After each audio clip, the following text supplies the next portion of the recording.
அவர் சிலுவை சுமந்த நாட்களிலிருந்து தொடங்கின நாட்கள் வரைக்கும் அவர் சுவிசேஷத்தை அறிவிப்பதை நின்று போகவே விடவில்லை.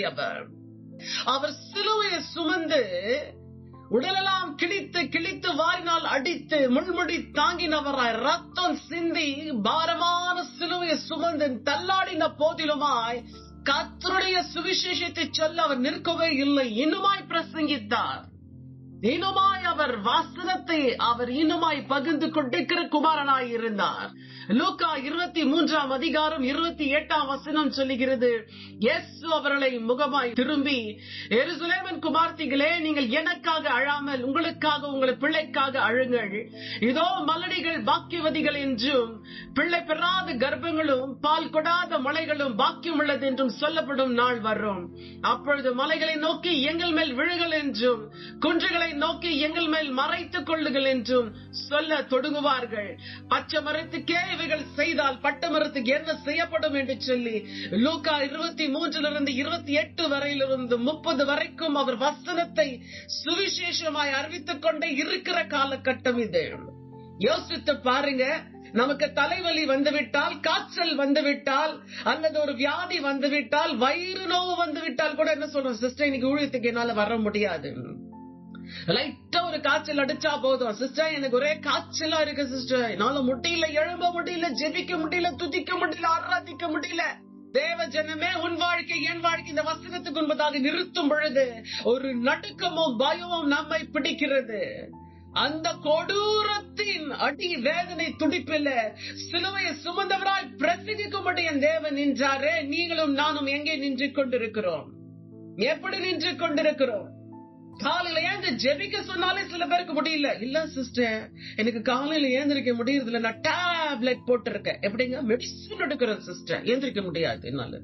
ஏந்திரிகமா, ஜெபத்துக்கு துதிங்கமா, எனக்கு வேலை இருக்கு, பிள்ளைக்கு ஜோரம், நைட் எல்லாம் மருந்து கொடுத்து நானும் தூங்கல, பிள்ளைய தூங்கல, அதுக்காக ஊழியத்துக்கு வர முடியாது, ஜெபிக்க முடியாது. ஏமா ஊழியத்துக்கு வரல, ஜெபம் இல்ல, என்னமாச்சு? கல்யாணத்துக்கு போயிருந்த சிஸ்டர். சகோதரியே, கர்த்தருடைய வார்த்தையை சொல்ல நம்மையே நாம் இழந்து கொண்டிருக்கிறோம். சொல்ல முடியாதபடிக்கு விட்டு கொடுத்து நாம் அமர்ந்து கொண்டிருக்கிறோம். உனக்கு கொடுத்த ஊழியம் என்ன? உனக்கு கொடுத்த அழைப்பு என்ன? உனக்கு கொடுத்த வசனம் என்ன? உனக்கு கொடுத்த அபிஷேகம் என்ன? இன்னுமாய் நீ பிரசங்கியாமல், இன்னுமாய் நீ பிறருக்கு ரட்சிப்பை சொல்லாமல், கர்த்தருடைய வார்த்தையை சொல்லாமல் நீ சாக்கு போக்கு சொல்லிக் கொண்டா இருக்கிறாயோ?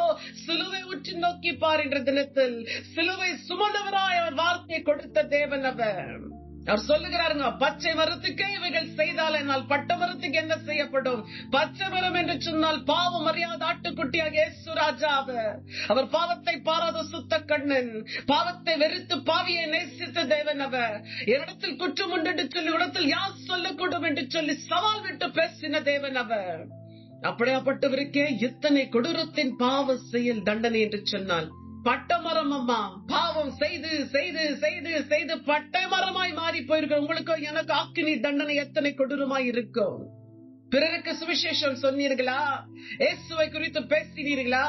கல்வாரி மேன்மையும் கல்வாரி காயத்தை மற்றவர்களுக்கு பகிர்ந்து கொண்டீர்களா? உங்க வாழ்க்கை எப்படியா இருக்கிறது? என் வாழ்க்கை எப்படியா இருக்கிறது? இந்த தினத்தில் ஆராய்ந்து பார்க்கிற நாட்களா இருக்கிறது அம்மா. அதே லூக்கா வசனத்தை வாசிக்கும் பொழுது 23 அதிகாரம் அவர் ஜெபிக்கிற மனிதனாகவே இன்னுமாய் காணப்பட்டார். 34 வசனம் சொல்லுகிறது, அப்பொழுது இயேசு, பிதாவே இவளை மன்னியும், தாங்கள் செய்கிறது இன்னதென்று அறியாதிருக்கிறார்கள் என்றார். அவருடைய வஸ்திரங்களை அவர் பங்கிட்டு சீட்டு போட்டுக் கொண்டார்கள். எதுவுமே அவரிடத்தில் உற்று வைக்கவில்லை. வஸ்திரத்தையே பங்கிட்டுக் கொள்கிற அளவுக்கு யாவும் இழந்தவராய் நின்றார். கோர சிலுவையை சுமந்து நின்றார். வாரினால் அடித்து அடித்து உழவன் உழுகிறதை போல உழுக்கப்பட்டவராய் கிழிக்கப்பட்டவராய் நின்றார். முள்முடி தாங்கினவராய் நின்றார். அவமானமும் நிந்தனையும் கேலியும் பரியாசமும் நிந்திக்கப்பட்டும் துக்கம் நிறைந்தவரும் பாடு நிறைந்தவராய் தொங்கின போதிலுமாய் ஜெபிக்கிற தன்மை அவர் விட்டு கொடுக்கவே இல்லை. அவரிடத்தில் நேச வைராக்கியம் பற்றி இருந்து கொண்டே இருந்தது.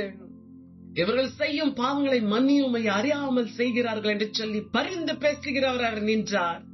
இந்த தினத்தில் நம்ம வாழ்க்கையில எத்தனை பேருக்கு காலையில் எழுந்த உடனே பிறருடைய பாவத்துக்காக ஜெபிக்கிறோம், இவருடைய குறைகளுக்காக ஜெபிக்கிறோம், விழுந்து போன சூழ்நிலைக்காக ஜெபித்துக் கொண்டிருக்கிறோம்.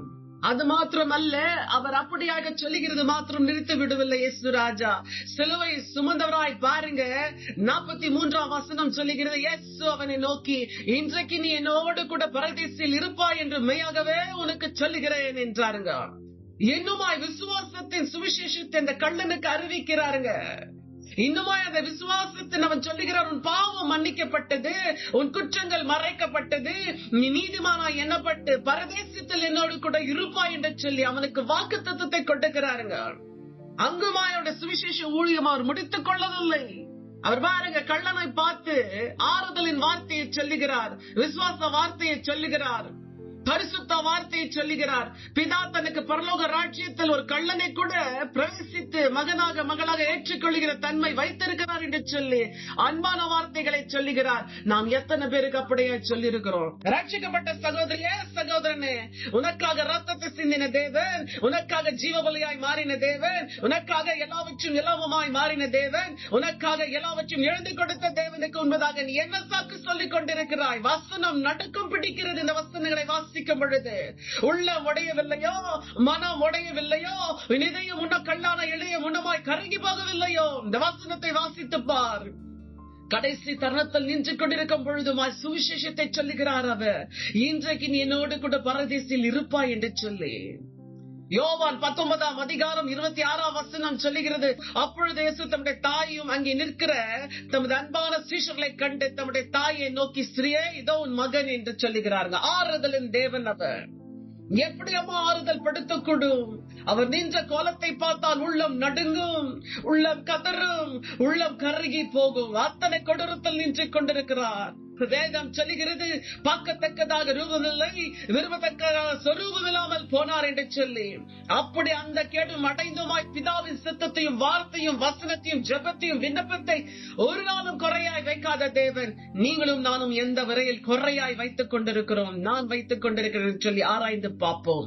மத்தேயு 27ஆம் அதிகாரம் 46ஆம் வசனம் சொல்லுகிறது, இயேசு ஏலி ஏலி லாமா சபக்தினி என்று சொல்லி சத்தமிட்டு கூப்பிட்டார். அதற்கு என் தேவனே ஏன் என்னை கைவிட்டீர் என்று சொல்லி இன்னுமாய் ஜெபத்தோடு தான் போராடி கொண்டிருக்கிறார். கைவிடப்பட்ட நிலையுமாய் இன்னுமாய் ஜெபத்தை விடாத தேவன் அவர். யோவான் 19:28 சொல்லுகிறது, எல்லாம் முடிந்தது என்று சொல்லி வேத வாக்கியங்கள் நிறைவேறத்தக்கதாக தாகமாய் இருக்கிறேன் என்று சொல்லுகிறார்கள். லூக்கா 23ஆம் அதிகாரம் 46ஆம் வசனம் சொல்லுகிறது, பிதாவே, உம்முடைய கைகளில் என் ஆவியை ஒப்புவிக்கிறேன் என்று சொல்லி சத்தமாய் கூப்பிட்டார். பின்னு இப்படி சொல்லி ஜீவனை விட்டார். ஹல்லேலூயா.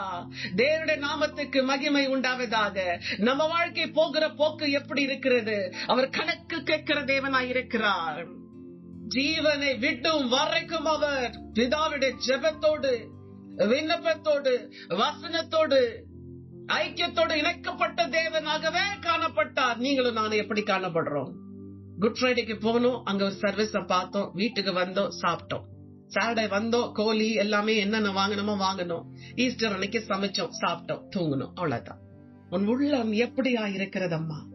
மாறாத உள்ளமா இருக்கிறதா? பச்சை மரத்துக்கே அப்படி என்று சொன்னால் பட்ட மரமா இருக்கிற உனக்கும் எனக்கும் எப்படி தோன்றப்படும்? இதுவே நேரம், இதுவே காலம். பிரயோஜனப்படுத்திக் கொள். சுவிசேஷ சொல்ல உன்னை இன்னுமாய் வாஞ்சியோடு ஒப்புக்கொடு. பிறருக்கு கர்த்தரை குறித்து சொல்லு. நீயும் நானும் எடுத்திருக்கிற இந்த ஜன்மம் எதற்காக தெரியுமா? அவரை குறித்து பிறருக்கு சொல்ல வேண்டும். இந்த ஜனனம் அவரை குறித்து பாட வேண்டும். இந்த ஜீவிய காலெல்லாம் அவரை குறித்து அறியரிடத்தில் பேசி ஆராதிக்க வேண்டும். அதற்காகத்தான் உலகத்தில் வந்திருக்கிறோம். வீட்டை கட்ட அல்ல, மாளிகை கட்ட அல்ல, ராஜ்யத்தை கட்ட அல்ல, படையும் பேரும் புகழும் அழகும் என்று சொல்லி மேன்மை பாராட்ட அல்ல. சுவிசேஷத்தை சொல்ல வந்திருக்கிறீர்கள் நீங்களும் நானும். ரட்சிப்பை பிரஸ்தாபப்படுத்த வந்திருக்கிற ஒவ்வொரு மேலும் கடுமையாயிருக்கிறது. சகோதரியே, இதுவே நேரம். நீ தப்பித்துக் கொள்ளுகிற நேரமா இருக்கிறது. உன் முகத்தை கர்த்தர் நோக்கி பார்க்கும்படி ஒப்புக்கொடு. மரித்த இயேசு உயிர்த்தெழுந்தார் என்று சொல்லி ஈஸ்டர் அன்னைக்கு கொண்டாடப்பட போகிறோமே, எந்த விதத்தில் அவர் உயிர்த்தெழுந்தார் உன்னை ஒப்புக்கொடு. இயேசு ராஜா, என் வீட்டில் சமாதானம் மரித்து போயிருக்கிறது, சந்தோஷம் மரித்து போயிருக்கிறது, கடன் பிரச்சனை தரித்திர காரியத்தினால் என் வாழ்க்கை மரித்து போயிருக்கிறது, என் வேத வாசிப்பு மரித்து போயிருக்கிறது. நம்மோடு நடக்கிற பாதைகள் பாவம் செய்து செய்து பரிசுத்தம் இல்லாமல் மரித்து போயிருக்கிறதையா. என் ஜப வாழ்க்கை உயிரடைய செய்யுங்க. என் வேத வாசிப்பு உயிரடைய செய்யுங்க. உமோடு நடக்கிற பாதை உயிரடைய செய்யுங்க. என் குடும்பத்தில் நிம்மதியை உயிரடைய செய்யுங்க. என் வாழ்க்கையில சந்தோஷத்தை உயிரடைய செய்யுங்க. கர்த்தாவே, ஒரு உயிரடியின் எழுப்புதலின் வல்லமை என் வாழ்க்கையில செயல்படட்டும் ஐயா. ஊழியம் உமோடு நடக்கிற பாதை காய்ந்து போயிருக்கிறது ஐயா. வறட்சியான இடமாய் இருக்கிறது ஐயா. காங்கை மேகத்தினாலே தனிவதை போல நீர் வந்து தனிய செய்து உயிரடைய செய்யும் ஐயா. என் முயற்சிகள் உழந்த எழுமாய் உழைந்து போயிருக்கிறதையா. நீர் அசைவாடினால் உடைய உயிர்த்தொழில் ஆகாதையா. உயிர்த்தொழிலின் ஆவியானவரே அசைவாடுமையா. நரம்புகள் பிடிக்க, சதைகள் பிடிக்க, தோள்கள் மூடி காலொன்று நிற்கத்தக்கதாக பெருவெள்ளத்தின் இரைச்சலை போல சேனையா எழும்படி ஒரு உயிரடைய செய்கிற ஆவியானவர் என் குடும்பத்திலும் என் வாழ்க்கையிலும் என் ஊழியத்திலும் இந்த தினத்தில் அசைவாடுவீராக என்று சொல்லி ஒப்பு கொடுப்போம். Let's bow down ourselves before the throne. Ask the resurrection power of the Jesus Christ. ஒரு உயிர்த்தெழுதல் ஆவியானவர் உங்கள் மீதும் என் மீதும் இருப்பதாக. He is the Lord of Lords, God of God, King of Kings. அவரே உயிர்த்தெழுதல் ஆவியானவர், ராஜாதி ராஜா, கத்தாதி கத்தா, தேவாதி தேவனாய் இருக்கிறார். உயிர்த்தெழுதல் இயேசு கிறிஸ்துவின் ஈஸ்டரை கொண்டாடினால் மாத்திரம் போதாது. அந்த வல்லமையை அபகரித்துக் கொள், அந்த வல்லமையை பெற்றுக்கொள், அந்த வல்லமையை வாழ்க்கையில் அரசாளும்படி கிருபை செய். நீ எங்கே போய் ஊழிய செய்தாலும் அங்கே ஒரு உயிர்த்தெழுதல் ஆவியான ஒரு வல்லமை புறப்பட்டு பாயும். நறுமணமாய், நற்கந்தமாய், சுவிசேஷத்தின் வாசனையாய், சுகந்த தைலமாய் உன் மீது எழும்பும் பொழுது நீ எங்கே போய் என்ன வேலை செய்தாலும் எல்லாமே செழிப்பும் ஆசீர்வாதம் உயிரடைய செய்யும்படி கர்த்தர் செய்வார். உயிர்த்தெழுதலின் வல்லமை உன்னோடு கூட என்னோடு கூட செயல்பட வேண்டும். இந்த தினத்தில் ஒப்பு கொடுங்க. சொல்லுங்க ஐயா, ஒரு ஜெப ஆவி எனக்குள்ள வர வேண்டும் ஐயா. அந்த ஸ்தோத்திர பாட்டின் ஆவி எனக்குள்ள வர வேண்டும் ஐயா. அந்த ஜெப ஆவி சிலுவையின் சுமந்தாலும் ஜெபத்தை விட்டு கொடுக்காத கடைசி வரைக்கும் ஜெபித்தீரே, அது எனக்கு வர வேண்டும் ஆண்டவரே. கிருபையாயிரும் ஐயா. ஒரு உயிர்த்தெழுதலின் வல்லமை என் மீது இறங்க வேண்டும் ஆண்டவரே. நானும் பிரசங்கிக்க வேண்டும்.